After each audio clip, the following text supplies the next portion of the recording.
am ready. GMA Weather. Serbisyong totoo ng GMA News. Magandang umaga mga kapuso, 20 na po ng Hulyo, ito ang News TV Live. Nananatili sa Philippine Sea ang bagyong Henry. Huling namata ng pag-asa ang mata ng bagyo 445 kilometers silangan ng Borongan, Eastern Samar.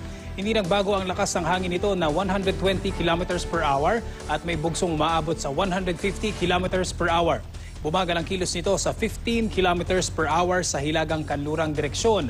Sa forecast track ng pag-asa, posibleng mag-landfall sa extreme northern Luzon ang bagyo sa Martes. Patuloy rin po nitong hahatakin ang habagat na magdadala ng ulan sa bansa.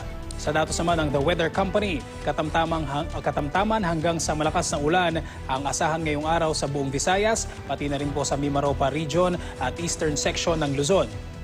May hinang ulan naman po ang asahan sa iba't ibang o iba pang bahagi ng ating bansa. Kabilang na ang Metro Manila kung saan mula umaga hanggang gabi ay mataas ang tsansa ng pag-ulan.